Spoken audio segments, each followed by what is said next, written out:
Good afternoon and aloha, everyone. My name is Chuck Parker. I'm the Vice President of Content here at PBS Hawaiʻi. Thank you for joining us this afternoon for this exclusive event featuring a special sneak preview of the PBS Hawaiʻi Presents film Persevere. The film you just watched, you saw today, will premiere on broadcast on PBS Hawaiʻi Thursday night, April 24th at 8:30 p.m. It'll also be available an on-demand viewing on our website at pbshawaii.org and our YouTube page at PBS Hawaii that same night and going forward. On your screen is a QR code. Please consider a gift to PBS Hawaii. Because of you, we can continue to provide free virtual screenings, events, and programs like these. So I want to acknowledge just how far-reaching this has been. Folks who told us where they're watching from, on the mainland US, San Jose, Chicago. We have folks from as far away as Okinawa. Thank you very much for that. Tokyo in Japan, across the state, on Oahu, Kailua, Nu'uanu, Laie, Mililani, Lahaina on Maui, Volcano on the Big Island. So thank you all for being here. Joining us this afternoon for this session is Roy Kimura, who directed, co-produced the show, also storyteller. Dan Nakasone, who is a co-producer, and he was also in the film as you just saw.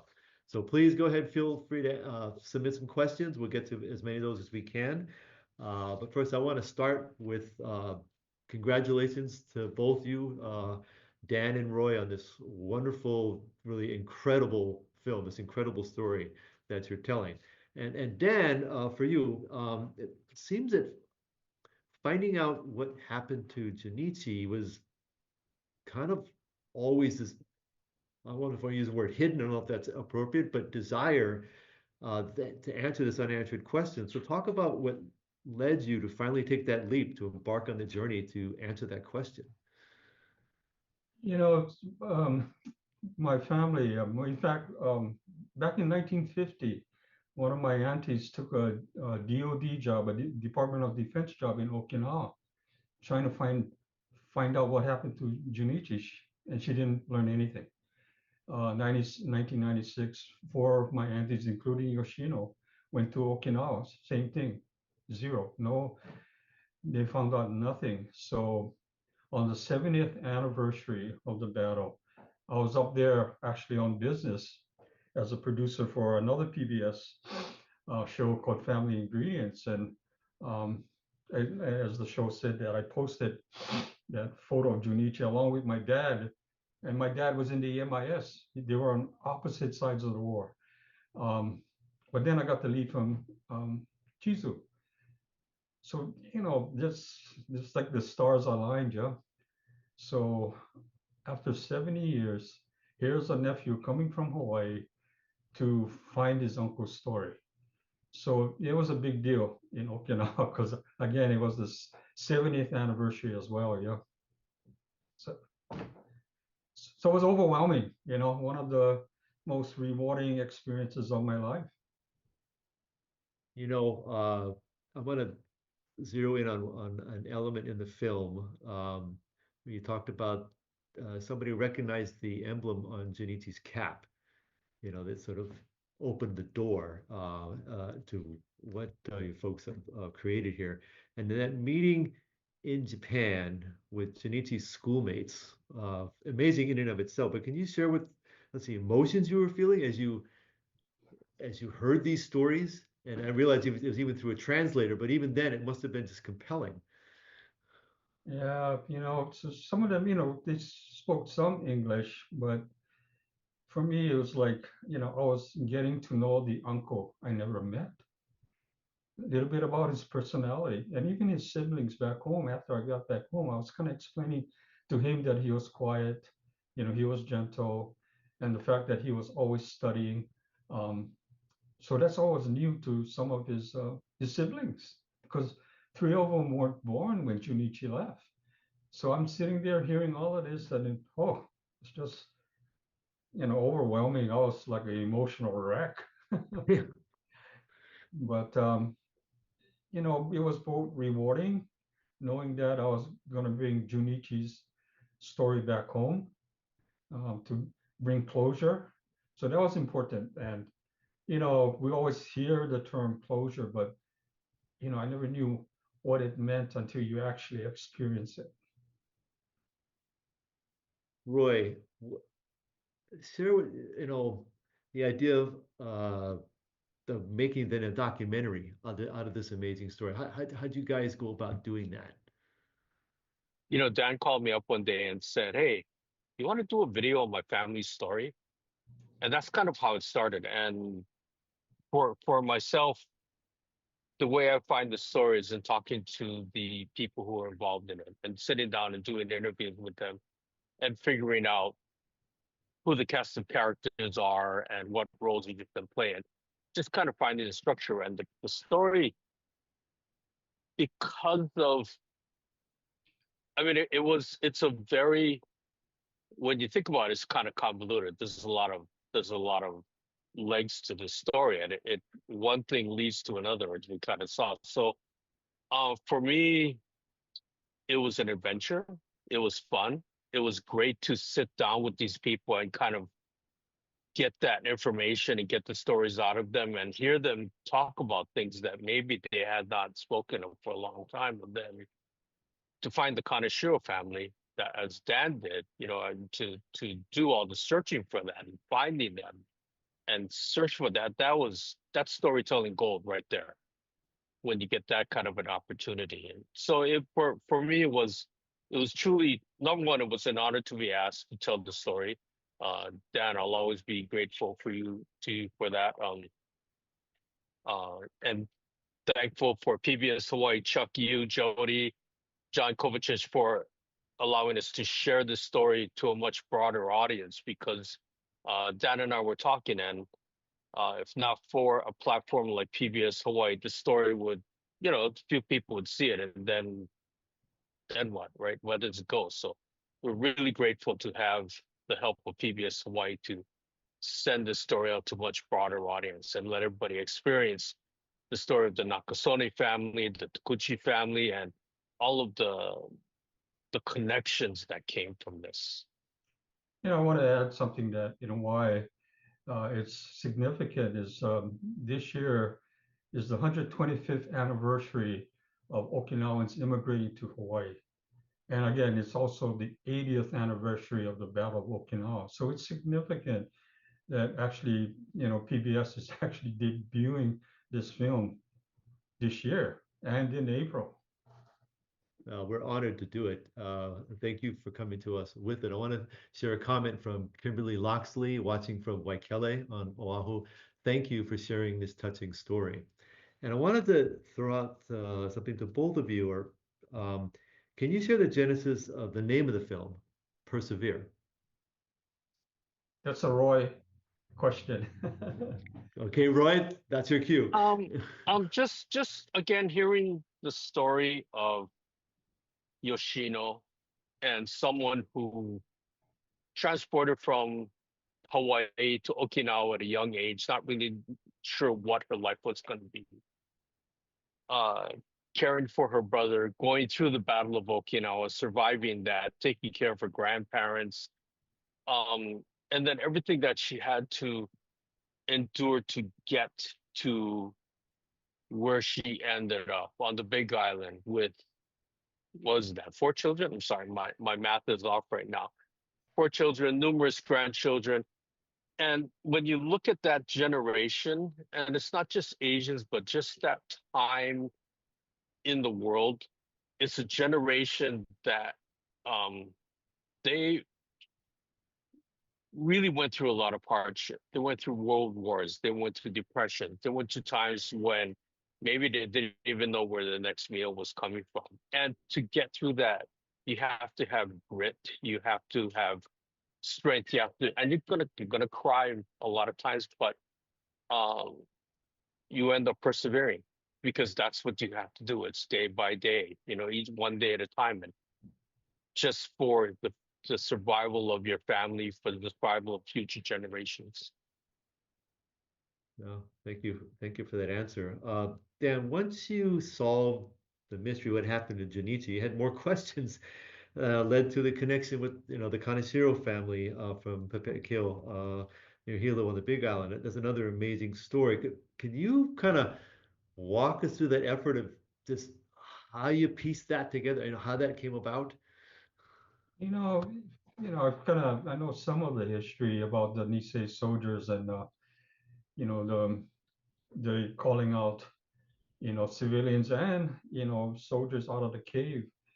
So we were interviewing my cousin Alice, and she mentioned that a Kaneshiro from the Big Island. I'm sitting there, I would just about fall off my stool.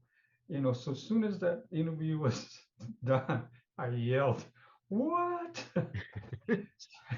Everyone gave me this, But yeah, so right then and there, I knew that like I needed to try to find this person, and was fortunate to track that his son down, Charles Kaneshiro. So it was pretty amazing. Like um, you know, Morimasa Kaneshiro went through that life-changing experience. And like Charles said, his ambition was to become an engineer, but after that experience in Okinawa, he wanted to become a social worker. But he went to got a GI Bill, went to college, got a degree in social work, and then I think a professor referred him to a seminary. He ended up becoming a chaplain at Iolani Lower School. Oh, you know, that's because of what he experienced in Okinawa. that's amazing. And Thank you for can I that. just add, Yeah, please. when you think of what Dan accomplished here, and he who was it Carlene that you reached out to that helped you? Yep. Carlene Shinen, formerly Yep. of the Hawaii Herald or Hawaii Hochi. And when I look back on that, I mean that's looking for a needle in a needle stack. To find that one person just based on the name, and then to track down the family and track down the son.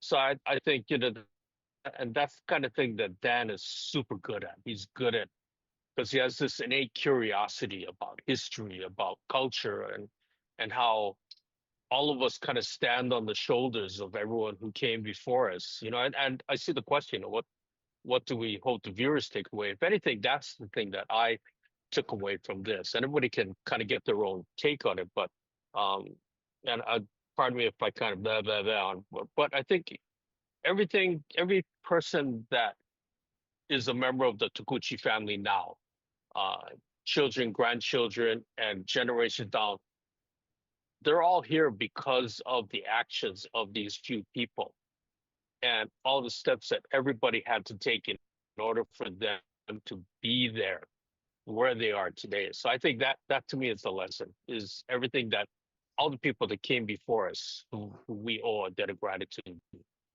I'd like to add to that. It took two Nisei soldiers to for Yoshino to come back to Hawaii. So Morimasa Kaneshiro were calling her out of the cave. And later, my uncle Edwin, who was in the military intelligence service, he was stationed in Yokohama. His commander gave him furlough. My grandmother sent him a letter to please go and find Yoshino and help her get back home.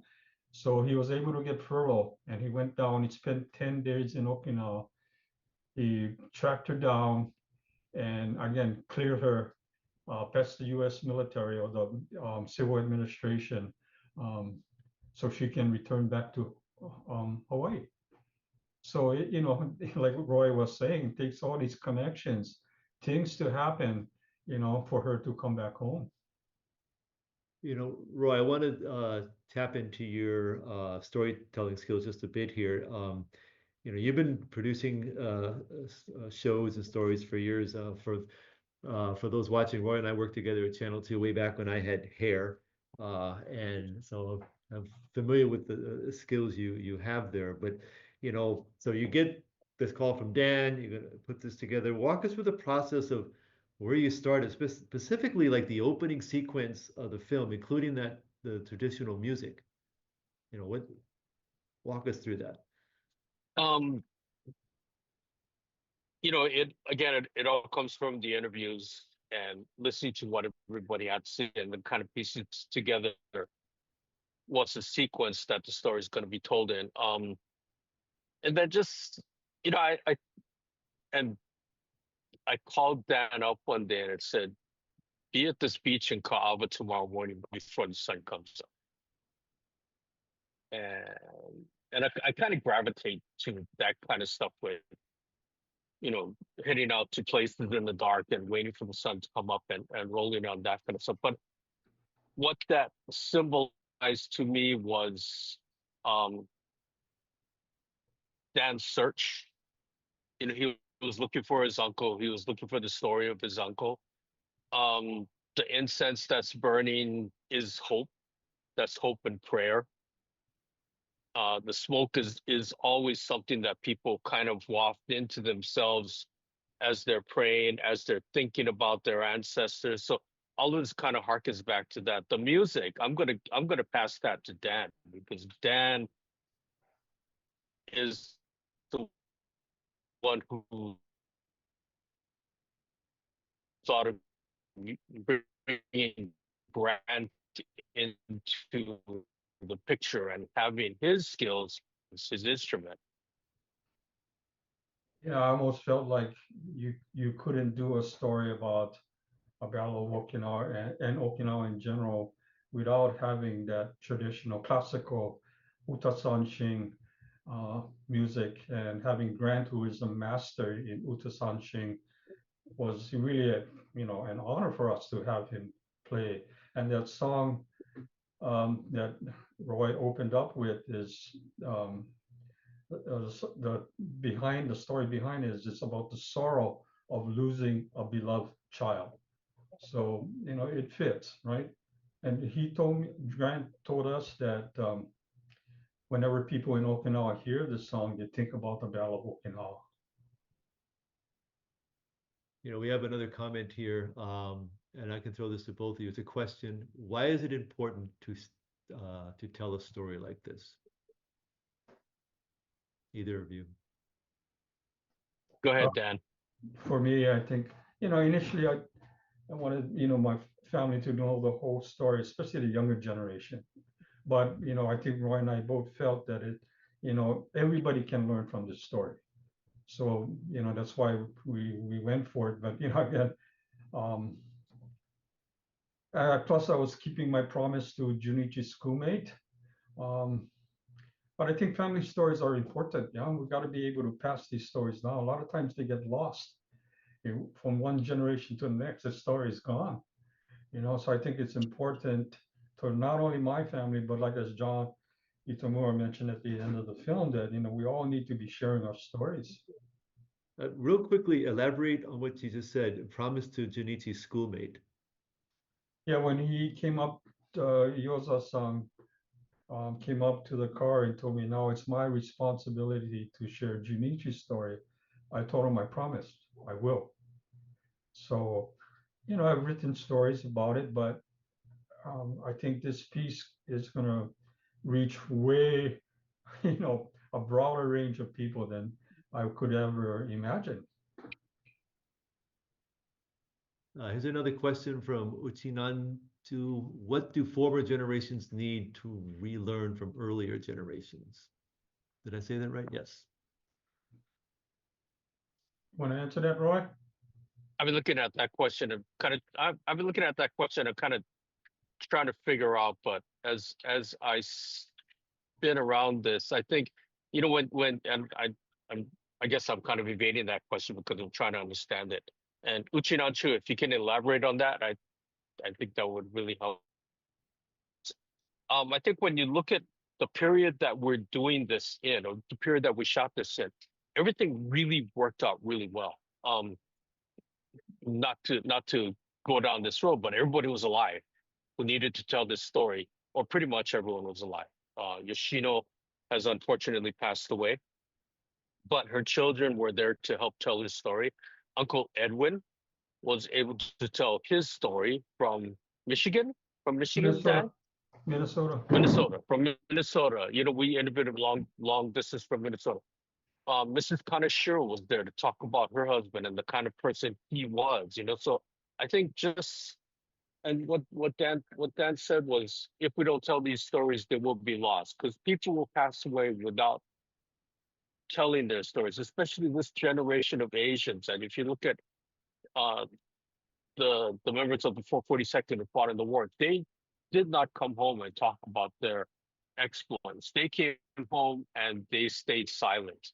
When you talk to the children, they didn't really share their experience a lot because I think for a lot of them it was traumatic and it wasn't something that they were open to just being, oh yeah, I fought in the war and I was a hero. That that didn't come out. So I think if we're able to tell these stories with the people who are still here, I think those are the things that are going to resonate with future generations. Two things I want to get to. One, first, Dan, how easy or difficult was it to get your family to agree to talk on camera, to share this story? You came back with this amazing information, and here's a story to tell. How did you convince them? Actually, it wasn't that difficult. Good. I think for the Touguchis, it was helping to share their mother's story. I think that's important, especially now, they got kids and grandkids and so on and so forth. So they, you know, like Charles Kanesiro said that when he saw the younger generation, the fourth generation, and that they, you could tell that Yoshino passed down her values to her kids, and her kids passed down their values to their kids. So, all of that just, that's why it's important to share these stories, and we know that a lot of these stories are lost, I kind of hesitant on mentioning this story, but you know, when I got back home and I shared the story, I asked one of my uncles if I could share the story. He told me no. That was the culture responding, right? That's that generational thing and that culture responding. But when I told him why, he being a retired educator, a principal, he said yes, because his professional side said yes, where the cultural side said no. That's why we lose these stories, right? Because of that generational thing and that cultural thing. So we got to break through that. And the other thing I was alluding to earlier, I wanted to mention, or you guys have kind of touched on it, was including the Yonsei, the fourth generation, in this film, in this story, which talks of, you just mentioned, keeping the story alive. So again, I'm asked a similar question. How'd you convince them to participate? Well, when I was arranging the gathering with the Kanesiro family, one of the Yonsei said she wanted to come. And then the rest of her cousins all said, yes, we want to come. I said, what? The group got huge, right? So, then, Roy came up with the idea on how to put this whole thing together. So, yeah, it worked out well. I think that is important. I think it's something that um, that needs to carry through. Each generation got to pass it on. So for me, like when I heard that they wanted to come, I said, wow, you know, that's all. Then it's worth it, right? So anyway. Here's a couple questions I want to get to. The last song playing during the credits, this person said they recognize the melody. Is it a common Okinawan folk song? Roy, you want to talk about that? Yeah, Dan and I were actually talking about this right before the film started today. I just had the TV turned on last weekend. I don't know what station it was, but they were on an endless loop was Karate Kid, of course, Karate Kid. That's how we would say it over here, and Karate Kid 2. And Karate Kid 2 is when Daniel-san goes back to Okinawa with oh my God, what's his name? And Yeah, is it Tamlin? Is it Tamlin Tomita? Was it Tamlin Tomita who played Ralph Macchio's love interest? She actually is humming that song as she's teaching him at Okinawan dance. I'm like, oh my, that's the song. And I'm so sorry, I do not know the title of the song. we have it because what we did with Grant was we had him name the song and explain the song before he played each one when we recorded his performance. So that's something that maybe Chuck, we can work with PBS Hawaii on it to share in maybe a little vignette to kind of extend the story of Persevere a little bit more. Dan, do you know the name of the song? Somebody named it. Yep. Someone named it in the chat. Yes. I'm gonna pardon me, I'm gonna try to pronounce it. I hope I do it correctly. Tensanguruhana. I hope I did that correct. Thank you for I think it's maybe from, well, I'm not sure who it's from, but here's a comment from Glenn Kagawa. This is the story of my parents and many others I have just happened upon. The videos brought their stories to life and clarified exactly what happened back then and why we are who we are today. Thank you, Glenn, for doing that, for saying that, contributing. I'm going to just say one thing. We all have this, and we all can go to our parents and our grandparents and sit down in front of them and say, "Tell me your story." They may not be willing to because sometimes the story might be tragic or it's not something that they want to revisit. But if we all just grab one of these things, and because we all have a video camera in our hands now, and I think that's another way that all these stories can live on, can become perpetual in a sense. Yeah, so true. It's not just a computer, it's a camera recording device. You can preserve things. So I wanted to jump ahead a little bit as we're nearing the end of our session today. So what's next for each of you? Start with Roy. What's on your plate? Right now I'm doing some work with Hawaii Food Bank, telling you some of the stories. I've started working with them on a contractual basis last year, and just so happened that it was a series that Dan and I was working on called Hawaii's Food and Farmers. Talked to Amy Miller at Hawaii Food Bank, kind of got the story, and now we fast forward food insecurity. And let me jump on my soapbox here for a second. Food insecurity is starting to reach the pandemic levels again. The need is growing. I don't know if anybody's paying attention, but a lot of food shipments have been canceled to the food bank, even when they were on their way. And it's happening not only in Hawaii, but across the mainland. So while the need is growing, the supply of food is starting to be a little bit more difficult to attain. So working with them, telling their stories, I think is a key thing. And also working with one of the organizations that helps to distribute the food to the community, this small little organization on Kahalu called P Project. I love working with them. I love telling their stories and seeing how they work with the community to help lift up all the families on the windward side. Okay. Dan, what's coming up for you? This was kind of like my swan song, so to speak. Not even. Come on. No, Dan, but let me blow his horn for a second, because Dan's an incredibly gifted writer of marrying culture, history, families, geography, and so Dan, take it away, man. yeah, I kind of semi-retired in a way. I was in advertising like Roy, but I started to freelance write for the Hawaii Herald, and now the Hawaii Herald 2.0 called Sometimes is of a Japanese American journal online. So, that keeps my juices flowing, right? I always need that challenge. I need to take on a story that pushes me, do the research, get it right, and write it in a way that is going to grab the people and share history, share people's stories. That's what I'm kind of into now.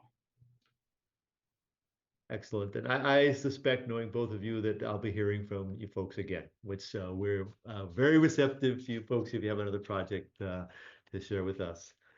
So thank you, everyone. This concludes our panel discussion. Thanks for spending your afternoon with us. And for those of you sending in questions, apologize if we couldn't get to all of them. PBS Hawaii will be sending you an audience survey through email to get your feedbacks on today's event. This helps our team continue to improve our screenings. If you have a moment, please offer insight and feedback. Also, as I mentioned earlier, on your screen is a QR code. Please consider a gift to PBS Hawaii. Because of you, we can continue to provide free virtual screenings, events, and programs like what we've done today. To donate, simply scan the code with your phone. As Roy mentioned, it does a lot of things. It will take you directly to the donate page on our website. Mahalo again for joining us this afternoon for this exclusive event featuring a special sneak preview at the PBS Hawaii Presents film Persevere. Wonderful film. Thank you both for putting this story together and sharing it. The film will premiere on our broadcast Thursday, April 24th. That's this Thursday at 8:30 p.m. Also be available on demand on our website at pbshawaii.org and our YouTube channel that same night. I want to emphasize to those so with us here is that Roy and Dan allowing the film to be available in an on-demand format is a way to keep the stories alive, because that's where a lot of people go to for stories. So please check that out. On behalf of myself, our panelists, and PBS Hawaii, mahalo and aloha.